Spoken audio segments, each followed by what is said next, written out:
Qala al-mu'allif rahimahullahu ta'ala wa nafa'ana bihi wa bi ulumihi fid dharain amin. Wa an Ali radhiyallahu anhu, dari Ali radhiyallahu anhu, fi sifati wudu'in Nabi sallallahu alaihi wasallam, tentang tata cara sifat wudunya Rasulullah sallallahu alaihi wasallam. Beliau bersabda, wa masaha bi ra'sihi wahidatan.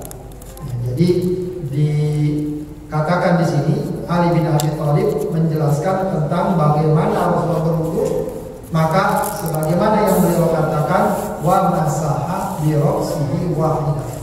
Beliau mengusap kepalanya, wahidatan, sekali.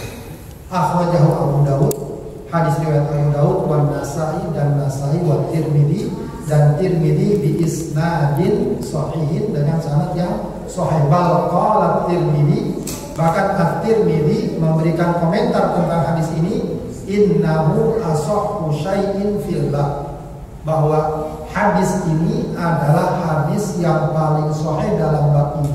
Bab ini maksudnya apa? Bab tentang mengusap kepala dalam berwudu. Jadi secara zahir hadis ini menunjukkan bahwa Rasulullah ketika mengusap kepala, beliau mengusapnya sekali. Meskipun memang ini perkara khilafiyah, ya, dan ini memang juga dijadikan sebagai landasan dalam pendapat jumhur ulama. Ya, jumhur ulama dalam mazhab Hanafi, Maliki dan Hambali, ya, mereka berpendapat bahwa mengusap kepala cukup sekali. Tidak ada sunnah 3 kali. Kalau yang lain, ya, membasuh muka, membasuh tangan, membasuh kaki, itu sekalinya rukun, ya, tapi sunnahnya 3 kali. Cuma kalau kepala, ya, berdasarkan pendapat jumhur ulama dan berlandaskan hadis ini, mengusap kepala sekali. Ya, hanya saja memang para ulama dalam mazhab Syafi'i berpendapat bahwa mengusap kepala pun juga sunnahnya 3 kali. Tetap ada sunnah 3 kali dalam mengusap kepala dalam mazhab Syafi'i. Ya, ada riwayat hadis Wa'il bin Hujur kalau tidak salah, beliau juga menjelaskan tentang keumuman wudu Rasulullah SAW, yang beliau katakan tawaddu'a talatan, bahwa Rasul itu berwudu 3 kali. Ya, jadi itu diambil pukul rata, berarti semuanya 3 kali. Ya kepala, ya tangan, ya mengusap kepala, ya muka, ya tangan, mengusap kepala, mengusap kaki, itu dianggap pukul rata 3 kali, termasuk cuci telapak tangan, berkumur, mengisap air tidur, semuanya dianggap 3 kali. Itu memang sekali lagi ada masalah khilafiyah soal perkara tersebut. Ya. Baik, kemudian wa an Abdullah bin Zaid bin Asim radhiyallahu anhuma fi sifatil wudu'i qala.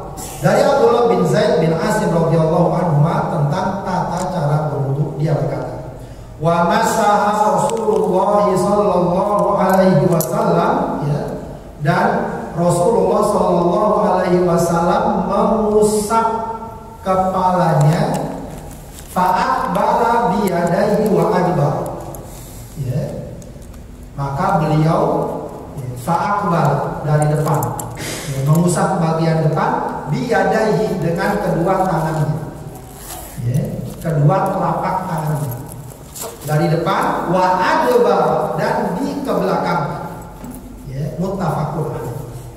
Hadisnya muttafaq alaih, Bukhari Muslim. Wa fi lafdhin lahuma, ada juga redaksi lain, ya, dari riwayat Bukhari wa Muslim. Ini lebih detail lagi. Bada'a bi muqaddami ra'sihi, beliau awali dari depan kepalanya. Hatta dhahaba bihima ila qafahu, lalu ditarik itu kedua tangannya sampai tengkuknya. Tsumma raddahuma, kemudian dikembalikan lagi keduanya, ilal makanil ladzi bada'a, ke tempat dia mulai lagi. Nah, ini lagi cara mengusap kepala. Jadi masalah kepala ini ada 3 sebenarnya yang jadi bahan kajian atau perdebatan. Ya, apakah mengusap sebagian atau semuanya? Apakah mengusap sekali atau 3 kali sunnahnya? Begitu ya. Apakah nanti mengusapnya sekaligus telinga atau dipisah dari telinga? Nah, itu nanti ada beberapa penjelasan dalam hadis ini. Ya, jadi kalau berdasarkan hadis ini, bagaimana Rasulullah mengusap kepala? Dari depan ke belakang, dari belakang ke depan. Artinya apa? Mengusap seluruh kepala. Ya, dengan cara yang tadi disebutkan dalam hadis Abdullah bin Zaid, yaitu dengan kedua telapak tangan, kemudian kalau dalam fikih Syafi'i itu detail ya, ibu jari dan rekan di kening, lalu tangan ini ditarik ke belakang lalu ke depan. Gitu. Ya. Nah, cuma memang kemudian para ulama berbeda pendapat terkait dengan praktek ini. Ya. Apakah ini diartikan sebagai keharusan atau dianggap sebagai rukun wudu mengusap seluruh kepala? Jadi mengusap kepalanya rukun wudu. Cuma apakah seluruh kepalanya termasuk rukun juga atau sekedar sunnah? Nah, gitu ya. Atau sekedar sunnah. Kalau dalam mazhab Maliki dan Hambali harus seluruhnya. Ya, harus seluruhnya. Kalau enggak seluruhnya dianggap enggak sah mengusap kepala. Kalau dalam mazhab Syafi'i dan Hanafi cukup sebagiannya. Ya, memang ayatnya memberikan kemungkinan interpretasi berbeda ya.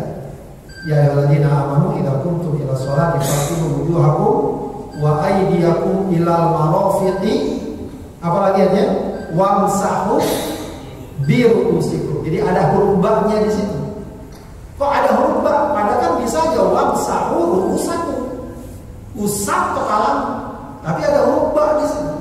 Wamsahu bi ru'usikum. Nah, sebagian ulama mengartikan ba itu litab'id, menunjukkan sebagian.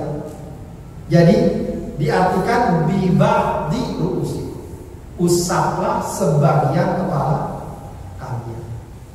Ya.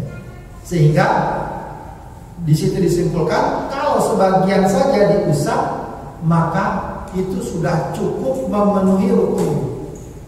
Ya. Sementara sebagian ulama yang lainnya mengartikan wamsahu bi ru'usikum itu diartikan lil ilsaq, agar ditempelkan ya kepala kalian, dan juga mengartikan lil istighraq, semua kepala kalian. Sehingga disimpulkan bahwa mengusapnya harus seluruh kepala, tidak cukup hanya sebagian. Ya.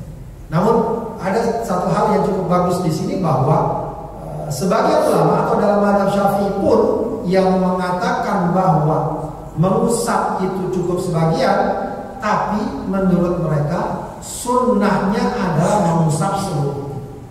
Ya, jadi memang idealnya itu mengusap kepala, bagusnya seluruhnya. Kalau dalam kajian fikih itu terkenal istilah apa? Khurujan minal khilaf. Ya, keluar dari perkara khilaf. Ya, kita ambil semuanya. Toh dalam mazhab Syafi'i dia juga sunnah, ya kalaupun dianggap rukun, ya kita sudah usap semuanya. Ya. Itu mengusap kepala. Ya, perkara itu dan hadisnya dengan jelas disebutkan di sini tentang bagaimana Rasulullah mengusap kepala. Ada satu hal yang patut diperhatikan ya, bahwa yang diusap itu kepala, bukan rambut. Cuma karena ada rambut di kepala, ya rambut yang diusap. Artinya apa? Misalnya ada orang rambutnya panjang, jangan kemudian diusap rambutnya udah selesai. Itu bukan mengusap kepala. Ya. Termasuk juga nih anak-anak muda nih biasanya rambutnya itu panjang kan ke depan tuh. Ya, itu kalau kata orang itu kalau seandainya rambut itu dijulurkan, itu melewati batas kepala. Kalau cuma itu aja yang diusap, itu nggak dianggap mengusap. Ya, jadi yang diusap itu yang rambut yang ada di bagian kepala, begitu ya, yang ada di bagian kepala. Maka yang jadi patokan untuk mengusap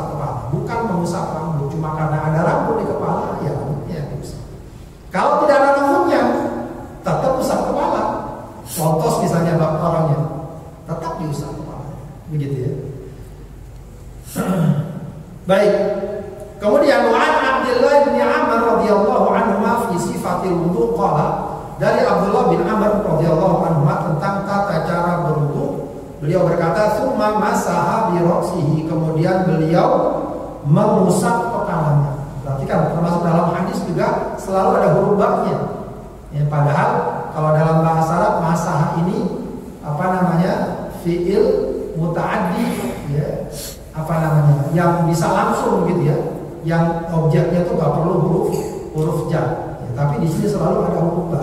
Tsumma masaha bi ra'sihi. Kemudian beliau mengusap kepalanya. Kemudian wa adkhala isba'aihi as-sabbahataini fi udhunaihi. Lalu dia memasukkan kedua jari as-sabbahataini. Ya, as-sabbah itu apa? Telunjuk. Ya, telunjuk ini kadang disebut sabbaha. Artinya apa sabbaha itu? Ya. Karena suka bertasbih, ya. Ya. Tapi ada juga kadang-kadang telunjuk disebut sabbab, ya apa? Sabbab gitu ya, karena suka nunjuk orang, suka marahin orang, suka mencela orang pakai telunjuk juga. Ya, jadi dia memasukkan kedua telunjuknya fi udhunaihi, di telinganya.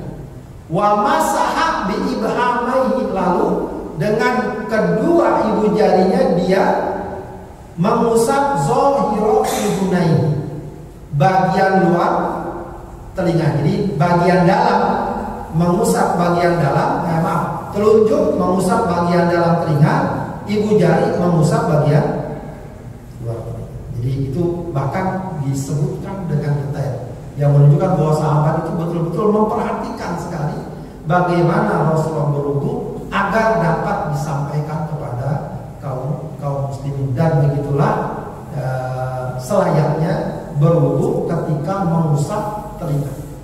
Bahkan dari segi medis pun dikabarkan, ya, dikatakan bahwa di telinga itu banyak saraf-saraf yang kalau diurut gitu ya, itu akan bantu memperlancarkan apa begitu ya. Makanya kalau kita suka dipijit itu bagian telinga suka dipijit-pijit tuh kan, karena banyak ya saraf-saraf yang dapat diperbaiki kalau dipijit. Nah, kalau berdasarkan hadis ini, tsumma masaha bi ra'sihi, lalu beliau mengusap kepalanya dan memasukkan kedua telunjuknya di telinganya serta mengusap dengan ibu jarinya bagian luar telinganya. Artinya apa? Kalau berdasarkan hadis ini, maka mengusap kepala digabungkan dengan mengusap telinga. Begitu. Itu qaul, ya. Itu salah satu pendapat. Ya. Karena telinga dianggap apa? Bagian dari kepala. Dia bukan bagian dari muka. Karena batas muka adalah antar satu telinga dengan telinga berikutnya. Namun ada hadis yang lain, ya, yang menunjukkan bahwa beliau mengusap telinga tidak dengan air yang digunakan untuk mengusap kepala. Ya, ini dalam kitab Bulughul Maram ini hadisnya diletakkan di paling belakang ya, tapi saya baca saja, saya lengkapi hadis-hadis yang lain agar mungkin lebih lebih nyambung dengan hadis tentang ini. Ini hadisnya. Wa an Abdullah bin Zaid radhiyallahu anhu, dari Abdullah bin Zaid radhiyallahu anhu, annahu ra'an Nabiy sallallahu alaihi wasallam, bahwa beliau melihat Nabi ya'khudhu li udhunaihi ma'an. Beliau mengambil lagi untuk kedua telinganya air ghairal ma'il ladzi akhadahu li ra'sihi. Ya, selain atau bukan air yang dia gunakan untuk mengusap kepala. Akhwajahul Baihaqi, riwayat Baihaqi. Jadi kalau dalam riwayat Baihaqi ini, Rasulullah itu apa? Mengambil lagi air untuk mengusap telinganya, bukan dengan air yang dia gunakan untuk mengusap kepala. Apa? Ya, jadi sebenarnya kan tangan udah basah, tinggal pakainya buat mengusap telinga. Tidak, tapi Rasulullah basahkan lagi tangannya, lalu mengusap telinga. Ya, secara zahir hadis ini menunjukkan bahwa Rasulullah mengusap mengusap kepala beda dengan mengusap telinga. Kalau tadi hadis sebelumnya mengusap kepala langsung mengusap, gitu ya. Nah, itu yang kayak ginilah yang kemudian nanti lahir ya sejumlah perbedaan pendapat. Kalau dalam mazhab Syafi'i yang diambil adalah dibedakan antara mengusap kepala dan mengusap telinga. Ya. Meskipun nanti akan ada ya, diskusinya mana yang lebih kuat dan seterusnya. Ya. Wa huwa 'inda Muslim min hadzal wajhi. Nah, ini lagi. Ya. Adapun perkara ini dalam riwayat Muslim itu redaksinya enggak begini. Tapi redaksinya wa masaha bi ra'sihi bima'in ghairu fadli yadayhi. Beliau mengusap kepalanya dengan air yang bukan bekas dia membasuh tangannya. Itu kalau dalam riwayat Muslim. Ya, jadi yang bukan bekas itu adalah dia mengusap kepala, tapi bukan bekas dia membasuh tangan. Membasuh tangan udah basah, tinggal usap doang, tapi tidak. Beliau ambil lagi air, dia usap kepala. Jadi kalau dalam riwayat yang Muslim yang dimaksud itu adalah mengusap kepala bukan dengan bekas membasuh kedua tangan. Tapi kalau dalam riwayat Abdullah bin Zaid atau dari Baihaqi dikatakan mengusap telinga tidak dengan air yang digunakan untuk mengusap kepala. Al-Qulihab, sebagaimana saya katakan tadi, ada 3 perbedaan dalam bab ini. Ya, yang pertama adalah apakah mengusap semuanya atau sebagiannya. Ya, jumhur ulama, sebagian ulama mengatakan semuanya harus, sebagian ulama mengatakan harusnya cukup sebagian. Tapi semuanya sepakat ya mengusap seluruhnya, ya, baik itu berpandangan dengan sebagai harus atau sunnah. Begitu ya. Yang kedua perbedaannya apakah mengusap 3 kali atau sekali, itu juga masing-masing ada landasannya. Kemudian yang ketiga, apakah mengusapnya sekaligus dengan telinga atau dipisah antara mengusap kepala dan telinga. Itu pun juga masing-masing ada landasannya. Wallahu a'lam. Kemudian wa an Abi Hurairah radhiyallahu anhu qala, dari Abu Hurairah radhiyallahu anhu dia berkata, sami'tu Rasulullah sallallahu alaihi wasallam yaqul. Ya, dari Abu Hurairah radhiyallahu anhu dia berkata, aku mendengar Rasulullah sallallahu alaihi wasallam bersabda, inna ummati ya'tuna yaumal qiyamati ghurran muhajjalin min atharil wudu. Ya. Kata Rasulullah, nanti umatku di hari kiamat ya akan datang ghurran muhajjalin. Ya. Ghurran muhajjalin itu dikatakan sebagai sebuah warna putih ya, yang sedikit warna putih di hewan atau kuda umumnya, yang umumnya warna bulunya hitam.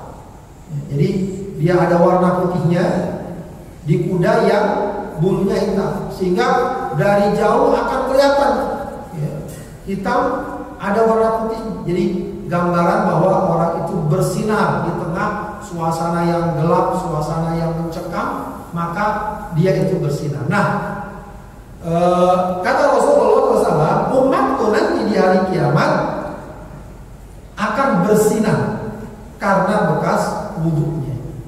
Itu juga dalam satu ayat dikatakan, bagaimana kamu bisa mengenali umatmu nanti ya Rasul? Maka kemudian Rasul mengatakan, aku mengenali mereka dari apa? Bekas wudhu mereka, karena itu akan bersinar. Maka kemudian dikatakan famanis tato aminkum ayyutila ghurratahu falyaf'al. Ya. Siapa yang mampu untuk memperpanjang cahayanya, maka lakukanlah. Ya. Maka lakukanlah. Ya. Ya, dari sini para ulama mengatakan atau memperdebatkan setidaknya, apakah ini menunjukkan bahwa dianjurkan kalau kita berwudu melebihkan sedikit dari batasan wudhu kita, dari batasan anggota wudhu yang wajib kita basuh, hendaknya kita tambah. Ya. Paling tidak itu akan meyakinkan bahwa semua anggota wudhu terbasuh. Yang kedua, sebagaimana juga dikatakan, ya siapa yang ingin memperpanjang cahayanya, dipanjangkan saja, dilebihkan saja, ya. dilebihkan saja, karena itu juga maknanya berarti cahayanya akan bertambah. Ya. Namun demikian bukan berarti kemudian ya dilebihkan sampai lengan, sampai dengkul, tidak. Ya. Tidak perlu berlebihan seperti itu. Sewajarnya dia lebihkan setidaknya untuk memastikan ya, agar anggota wudhu semuanya terbasuh. Dan juga sebagaimana pesan dalam hadis ini, siapa yang ingin memperpanjang cahayanya maka lakukanlah, ya, lakukanlah. Maka kalau dalam ungkapan beberapa ulama, Imam An-Nawawi mengatakan bahwa para ulama dari kalangan kami, dia mengatakan sepakat bahwa sunnah kalau kita berwudu melebihkan sedikit dari batas yang diwajibkan. Jadi kalau kita wajib nih membasahi sikut, maka lebihin sedikit aja. Ya, pertama untuk meyakinkan, kedua itu juga insya Allah dapat menambah sinar ya, di hari kiamat, atau setidaknya menambah fadilah dan keutamaan kita berwudu. Baik, tadi kita lewati yang masalah satu alam.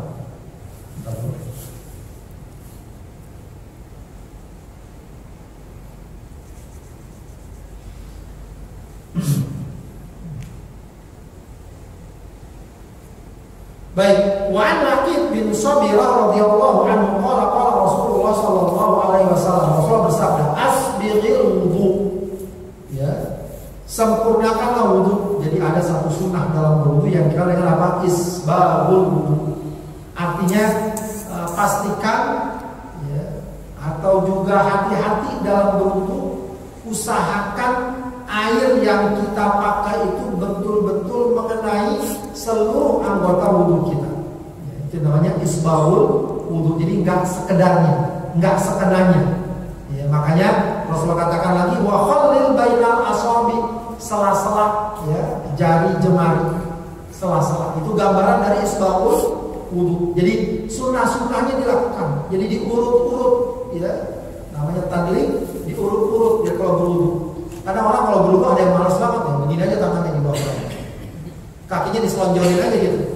Tidak, sunnahnya di tangan kita ikut bermain. Ya, ikut bermain maksudnya apa? Membantu. Ya, jangan sekedar disodorin aja kaki di bawah terakhir. Ya, itu kurang, itu tidak masuk isbaghul wudu. Isbaghul wudu itu kita siram dan kita pastikan, ya, kita pastikan ya, bahwa air wudu membasuh semua anggota wudu. Dan lebih utama lagi isbaghul wudu kalau dalam hadis lain, isbaghul wudu indal makari. Jadi Rasulullah bertanya, mau nggak kalian satu amalan yang kalau dilakukan akan menghapuskan dosa dan meningkat derajat? Salah satu isbaghul wudu indal makari. Wudu ya sempurna saat berat. Ya, itu yang biasa dicontoh para ulama itu saat musim dingin. Kalau di kita itu mungkin nggak ada istilah musim dingin, paling banter musim hujan. Ya, air cuma ademan dikit. Kalau di beberapa negara musim dingin benar-benar dingin. Ya, nyaris nggak kuat kalau nggak pakai pemanas, ya, nggak pakai heater. Nah, itu berat. Ya, negara-negara apa yang terkenal dengan 4 musim begitu. Kalau musim dingin berat sekali. Ya, dan itu biasa wudu panas. Ya. Walaupun airnya hangat, tetap aja panas sebab nanti keluar dari dingin lagi. Nah, di saat seperti itu dia tetap menyempurnakan wudu. Nah, itu merupakan fadilah tersendiri. Kemudian pesan Rasulullah apa ini termasuk isbaghul wudu juga. Wa baligh fil istinsyaq. Dan bersungguh-sungguhlah saat menghisap air itu. Jadi istinsyaq itu menghisap, menghirup. Ya, bukan dicolek-colek doang hidupnya. Kadang-kadang orang hukum gitu, colek-colek doang. Enggak ada yang begitu. Yang ada dihisap. Karena kita hisap cuma sekedarnya. Kalau Rasulullah bilang yang keras hisapnya, menghisap yang keras. Ya, dan itu ternyata secara medis juga bagus katanya, membersihkan pangkal hidung kita dari kemungkinan bakteri, kotoran dan seterusnya. Ya, kita mungkin baru menyadari itu ketika kemarin ya musim COVID itu banyak yang diperintahkan untuk nyuci dia hidup itu dengan teknik tertentu. Kecuali illa antakuna shaimah, kecuali kalau lagi puasa. Kalau lagi puasa menghisapkan hidung jangan keras-keras, seperlunya saja ya. Karena dikhawatirkan nanti air masuk ke dalam rongga ya dapat membatalkan puasa. Akhrajahul arba'ah, hadis ini diriwayatkan oleh perawi yang 4 wa shahahu Ibnu Khuzaimah. Dinyatakan sahih Ibnu Khuzaimah. Nah, ini juga menunjukkan bahwa berwudu itu hendaknya kita lakukan semaksimal mungkin ya, sesempurna mungkin, jangan sekedar ya, jangan sekedar. Setidaknya kita pastikan anggota wudu kita benar-benar terbasuh oleh air atau terusap oleh air sesuai dengan ketentuan. Wa Utsman radhiyallahu anhu qala, dari Utsman radhiyallahu anhu dia berkata, "Innan nabiyya sallallahu alaihi wasallam kana yukhallilu lihyatahu fil wudu."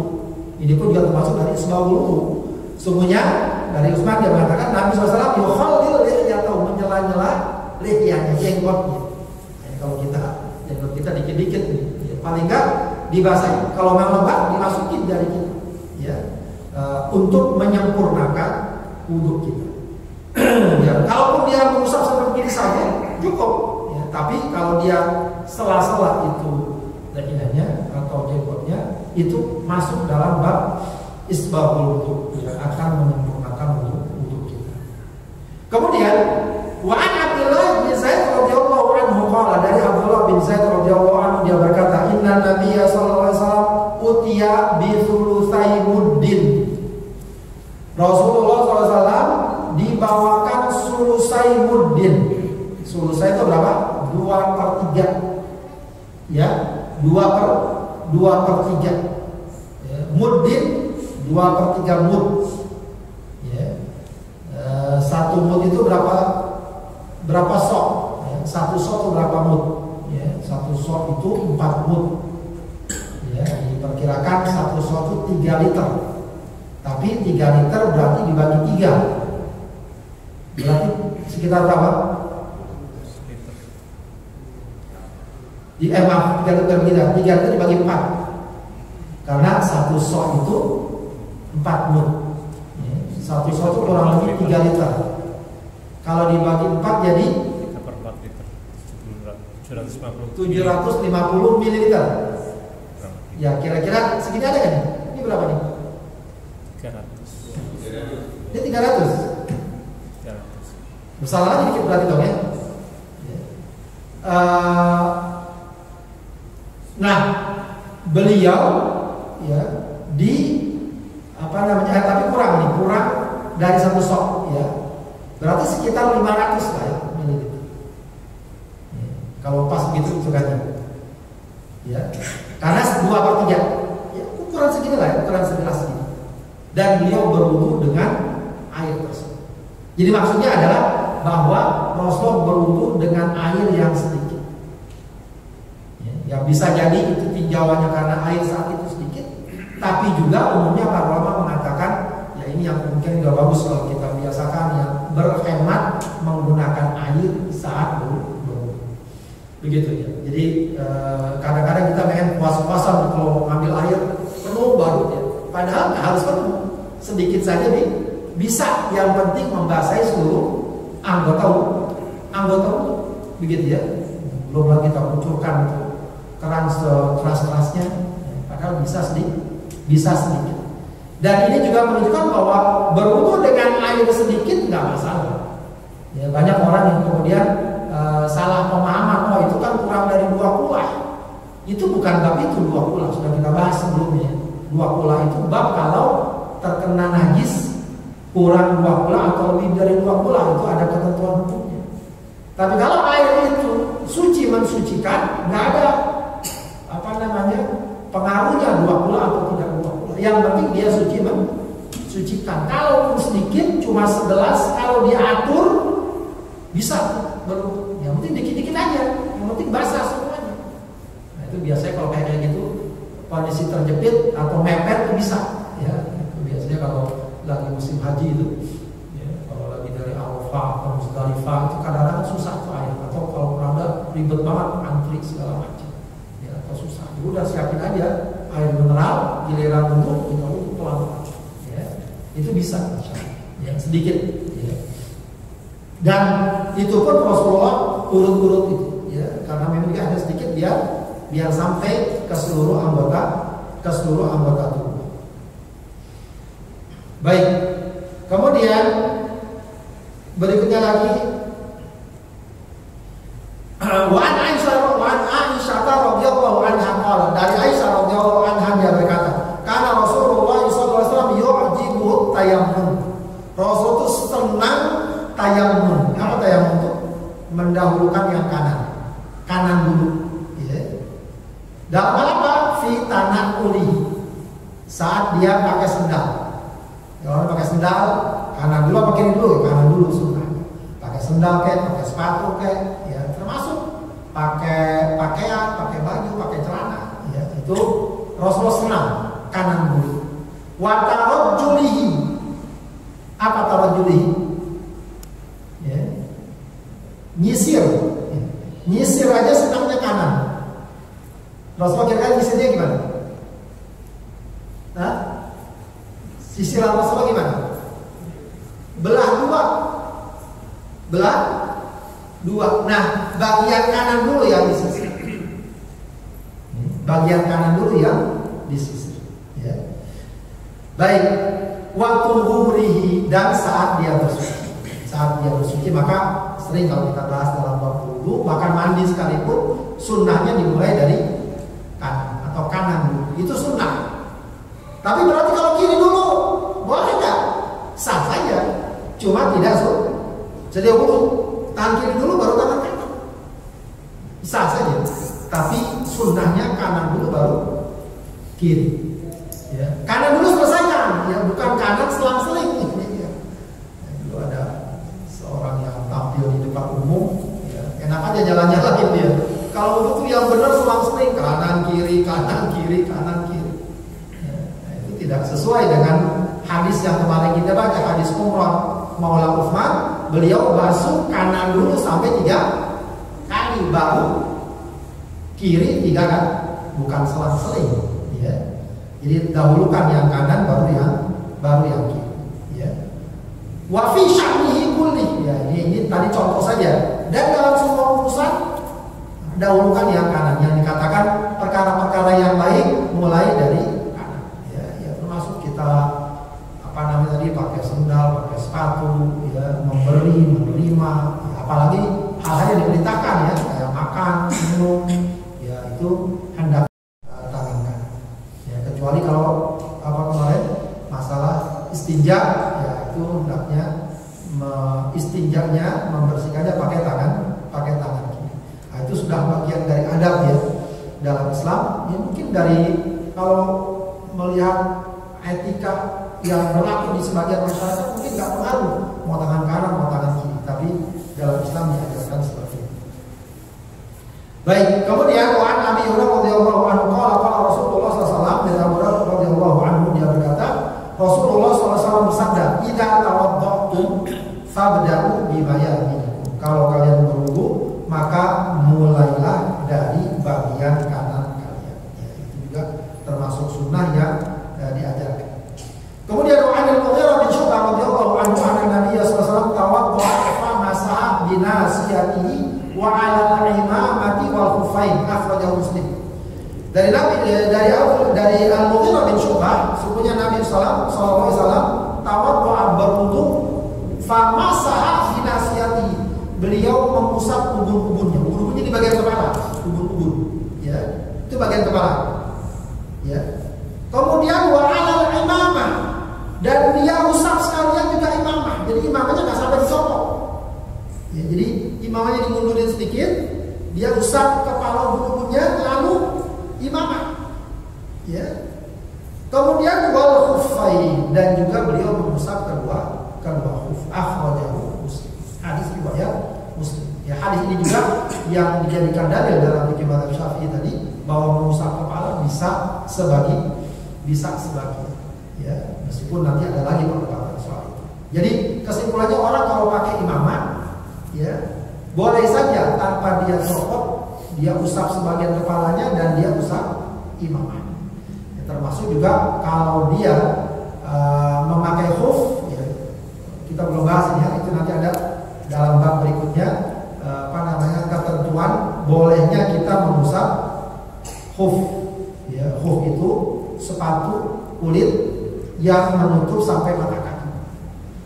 Itu kalau kita berwudu dia nggak perlu dilepas, cukup kita usap bagian atas.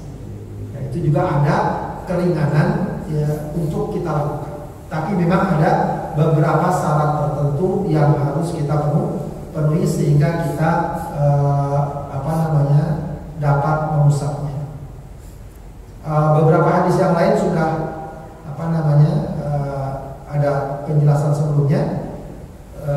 Kemudian juga wa an Abi Hurairah radhiyallahu anhu qala Rasulullah sallallahu alaihi wasallam, dari Abu Hurairah radhiyallahu anhu dia berkata, Rasulullah bersabda, la wudu'a liman lam yadhkur ismallahi alaihi. Tidak ada wudu bagi orang yang tidak menyebut nama Allah padanya. Ya, ini terkait dengan bacaan basmalah saat berwudu. Kalau kita lihat hadis ini seakan-akan ada keharusan harus baca basmalah. Tapi umumnya para ulama mengatakan bacaan basmalah itu sunnah saja dalam berwudu, bukan rukun ya. Salah satu latar belakang atau sebab kenapa kok tidak dihukumi wajib, karena para ulama melihat bahwa riwayat ini, hadis ini tidak kuat ya, atau tidak terlalu kuat untuk dijadikan patokan hukum ya, sehingga dianggap sebagai perbuatan sunnah ya, karena juga terkait dengan keumuman ya amalan di mana kita dianjurkan untuk mengawali perbuatan baik dengan basmalah. Kemudian wa an Talhah bin Musarrif an Abi an Jaddi radhiyallahu anhu qala ra'aitu Rasulullah sallallahu alaihi wasallam yafsilu bainal madmadati wal istinsyaq. Ya. Dia mengatakan, aku melihat Rasul memisah antara madmadah berkumur dan istinsyaq. Istinsyaq itu menghisap air. Jadi ambil air berkumur ya, 3 kali, ambil air lagi, hisap air ke hidung 3 kali, dipisah. Tapi ada hadis lain, wa an Ali radhiyallahu anhu fi sifatil wudu, dari Ali radhiyallahu anhu tentang tata cara wudu, tsumma tamadmada wastanthara thalathan. Kemudian beliau berwudu dan menghisap air ke hidung dan mengeluarkannya 3 kali. Yumadmidu, beliau berkumur, wa yanfuru, dan mengeluarkan air dari hidung, menghisap dulu, mengeluarkan, minal kaffil ladzi ya'khudhu minhu ma', dari air telapak tangan yang dia gunakan untuk ambil air. Nah, ini yang lebih praktis sebenarnya. Dan ini hadisnya sahih, akhrajahu Abu Daud wa Nasa'i. Beliau berkumur dengan 1 telapak tangan. Sebagian dia gunakan untuk berkumur, sebagian lagi dia gunakan untuk menghisap air ke hidung. Ya, itu ada contohnya dari Rasulullah SAW. Ya. Airnya sedikit, waktunya efektif, ya, dan ya, sesuai juga dengan sunnah Rasulullah SAW. Ya, itu juga termasuk yang dianjurkan oleh para ulama untuk kita lakukannya kalau berwudu. Nggak perlu ambil air penuh begitu ya dengan 2 tangan. Ya, cukup dengan 1 tangan, sebagiannya dia berkumur, sebagian lagi dia gunakan untuk dihisap ya ke hidung dan lalu dikeluarkan ya. Baik, terakhir ya kita baca hadis terkait dengan doa sesudah wudu. Wa an Umar radhiyallahu anhu qala Rasulullah sallallahu alaihi wasallam, dari Umar radhiyallahu anhu dia berkata, Rasulullah bersabda, ma minkum min ahadin yatawaddu fa yusbiqul wudu. Siapa di antara kalian yang berwudu dan disempurnakan wudunya, isbaqul wudu, tsumma yaqul, lalu dia berkata, asyhadu an la ilaha illallah wahdahu la syarika lah, asyhadu an la ilaha illallah wahdahu la syarika lah, wa asyhadu anna Muhammadan abduhu wa rasuluh. Ya, ada lagi tadi tambahan riwayat yang lain, ada tambahan wa zada Allahumma ja'alni minat tawwabin wa ja'alni minal mutatahhirin. Maka apa kata Rasulullah? Illa futihat lahu abwabul jannati thamaniyah. Kalau orang habis berwudu, sempurna wudunya, lalu dia baca doa asyhadu an la ilaha illallah syarika lah wa asyhadu anna Muhammadan abduhu wa rasuluh Allahumma ij'alni minat tawwabin waj'alni minal mutatahhirin, akan dibukakan baginya pintu surga yang 8, yadkhulu min ayyiha syaa, dia dipersilakan masuk dari pintu mana saja yang dia inginkan. Itu menunjukkan bahwa ini fadilah yang sangat besar, yaitu membaca doa atau zikir setelah berwudu dengan zikir yang diajarkan Rasulullah SAW.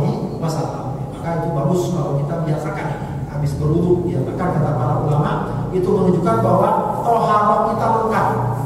Kalau yang tadi kita lakukan membasahi badan kita dengan air, itu namanya toharoh jismiyah, fisik kita, ya, jasad kita bersihkan, ya, dengan berwudu tadi. Dengan bacaan doa tadi, asyhadu an la ilaha illallah wahdahu la syarikalah wa asyhadu anna Muhammadan abduhu wa rasuluh Allahumma ij'alni minat tawwabin waj'alni minal mutatahhirin, kita mensucikan apa? Jiwa kita, hati kita. Dengan apa? Dengan keimanan, dengan tauhid kepada Allah Subhanahu wa taala. Mensucikan jiwa kita dari apa? Dari dosa, dari kesalahan. Kita mohon ampun kepada Allah Subhanahu wa taala dengan memperbarui tobat. Jadi para hadirin sekalian, demikian bab wudu ya sudah kita selesaikan pada pertemuan kali ini, mudah-mudahan bermanfaat. Wallahu a'lam. Entah kalau ada waktunya cukup. Mungkin azan dulu kali Pak ya. Tapi saya mau sambung pertanyaan. Boleh Pak Ustaz. Kalau ada. Baik, ada yang boleh silakan, silakan. Assalamualaikum warahmatullahi wabarakatuh. Ini Ustaz, ingin meyakinkan aja kalau misalnya tadi wudhu dengan air yang sedikit itu apakah boleh dengan sistem menceprotkan Ustaz? Jadi karena kadang kalau misalnya susah air, misalnya kita sudah sebelum bepergian kita sudah menyiapkan air, tapi kita masukkan di semprotan gitu. Jadi semprot, habis itu kita ratakan gitu, kira-kira seperti itu bisa sah atau enggak? Ya, kalau yang keluarnya air boleh. Kalau keluarnya uap doang ya nggak bisa. Keluarnya air biasa kan, semprotnya embun ya.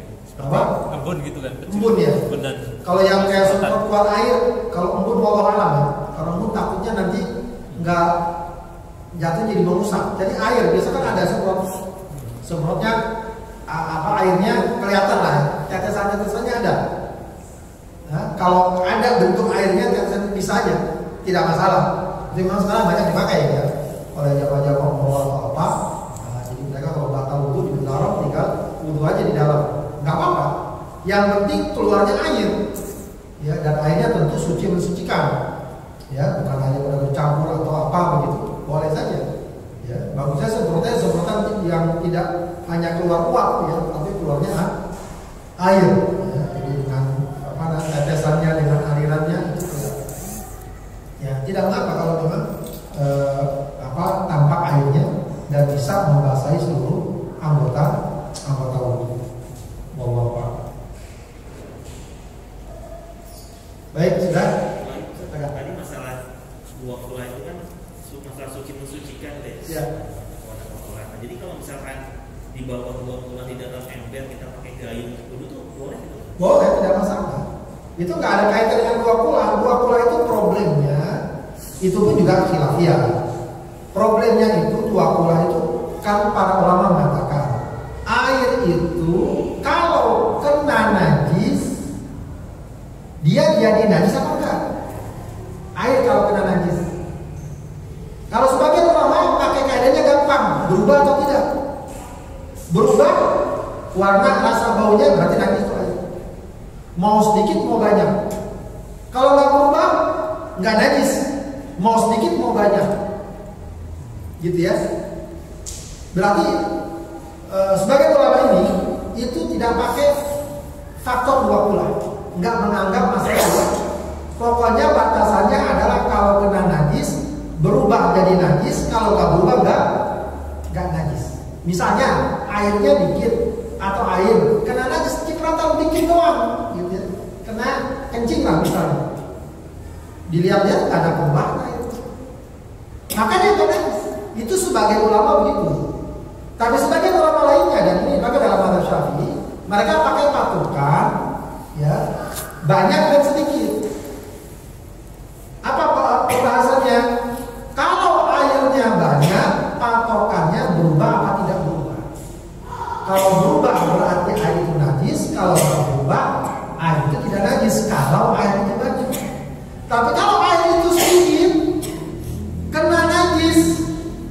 berubah atau tidak berubah, dia dianggap najis. Paham? Ini soal kena najis atau enggak? Nah, kemudian yang jadi permasalahan menentukan sedikit atau banyak patokannya apa? Nah, kalau dalam mazhab Syafi'i patokannya adalah 2 kula saja. Kalau 2 kula lebih dianggap air banyak. Kalau 2 kula kurang dianggap air sedikit. Kalau air sedikit kena najis, walau tidak berubah dianggap najis. Tidak boleh bersuci. Misalnya air di ember kan kurang dari 2 kula. 2 kula itu sekitar 200 liter. Kurang dari 2 kula segala. Kurang dari 2 kula. Kecipratan kencing, dikit aja. Misalnya ya anak kecil atau apa begitu ya. Ciprat. Kan kalau dilihat tidak ada berubah kok. Itu tetap dikatakan najis. Karena kurang dari 2 kula. Kalau nggak kena najis nggak masalah. Jadi air di ember kita gayung, bahkan kita ambil nggak apa-apa pakai tangan dengan niat untuk mencium. Boleh untuk berwudu karena air itu ya, tidak najis. Ya. Kena tangan, kena apa bukan faktor nanti air mustamal itu bukan mustamal. Mustamal itu kalau kita berwudu ditampung lagi itu air, nah itu mustamal. Paham? Jadi nggak apa-apa berwudu dengan air sedikit, dengan air segayung, ada di ember kita ciduk nggak apa-apa. Ya, itu tidak apa-apa, tidak membuat misalnya wudu kita enggak. Memang sebagian masyarakat agak terlalu hati-hati soal itu. Ya, bahkan dalam fikih Syafi'i itu tak masalah soal itu. Yang penting kita ambil, kita kita basuh. Ya, kalaupun memang ada pandangan mustamal itu kalau bekas wudunya kita tampung lagi, kita pakai buat wudu lagi. Ya, kalau kita ambil, kita berwudu tak masalah. Gitu. Wallah. Yang penting tangan kita juga suci, nggak najis. Nambahkan satu pertanyaan, kalau misalnya itu ada syarat harus dialirkan atau enggak air sedikit tadi, air sedikitnya untuk wudu apakah harus dialirkan atau boleh istilahnya tadi dicelup misalnya tangan? Boleh, tangan kita ambil ya. Di ember ya. Kita wudu kan ya sudah, nggak masalah sebenarnya nggak masalah itu ya. Memang sebagian masyarakat terlalu khawatir, terlalu takut dianggap nanti akan menghilangkan kesucian air, padahal tidak sebenarnya. Tidak. Ya, jadi yang dimaksud wakulah apa mustamal itu maksudnya adalah kalau air yang kita pakai wudu kita tampung lagi, kita pakai wudu lagi, itu pun juga masih khilafiyah. Jadi kalau ada air di ember kita ambil, itu bukan air mustamal. Paham gak? Yang mustamal itu tadi kita ambil, kita tampung. Jadi untuk zaman sekarang air mustamal itu relatif jarang. Karena masa zaman dulu bisa jadi karena sama sedikit air, lalu orang wudu dipakai lagi. Kalau dipakai buat urusan lain nggak apa-apa, nyuci atau apa boleh saja. Tapi kalau soal berwudu lagi, ya, itu tidak boleh. Kalau dalam mazhab Syafi'i, dalam mazhab lain itu tetap boleh saja. Ya. Begitu ya. Jadi nggak apa-apa sebenarnya di ember kita ambil pakai tangan kita, apa? Atau mungkin yang lebih hati-hati pakai gayung kita ya, itu apa? Ustaz, tanya lagi, kalau misalnya air itu bekas, kalau sekarang kan mungkin karena ini bisa didaur ulang misalnya disaring di sistem penyaringan misalnya, apakah itu boleh nantinya misalnya air yang bekas dari bekas wudu kita saring, kita pakai wudu lagi, kira-kira boleh? Kalau air bekas wudu tapi disaring misalnya ya air dari tempat wudu misalnya tapi di filterisasi disaring. Atau air sungai lah ya. Air sungai di filter. Di filter. Ya itu ada, saya pernah baca ya satu fatwa bahwa kalau memang ada alat atau sistem atau mekanisme atau apa ya, mesin begitu ya, yang dapat memilah-milah ya, mana kandungan air yang sebenarnya dan mana partikel lain lah ya, partikel najis atau apa, bisa dipilah dan betul-betul terpilah nggak boleh saja, bisa. Nah, sebab air najis itu bisa disucikan juga. Kalau contoh yang dipakai di dalam beberapa kasus kita tradisional itu kitab kuning, itu kalau misalnya air najis ya, sedikit, ini kan najis, dicampurkan ke air yang banyak, ini nggak najis. Ya. Misalnya air ember, kena najis kan najis, dimasukin aja ke air yang sekolah tadi yang lebih dari 2 kolam, jadi nggak najis. tidak najis. Jadi kalau air itu bisa dibersihkan dan dipilah mana najis mana bukan, tidak mengapa dia jadi najis. Dia jadi suci. Kalau ada alat yang bisa memilah-milah air tersebut. Ya. Kalau ada alat yang bisa memilah. Walau alam kalau misalnya itu air mustamal bekas wudhu ditampung lagi. Ya, itu walau alam. Kalau bisa sih baru dialirin aja ke tanah, ntar juga nanti dijadikan air tanah segala macam. Itu lebih hati-hati. Baik, segera sampai saja.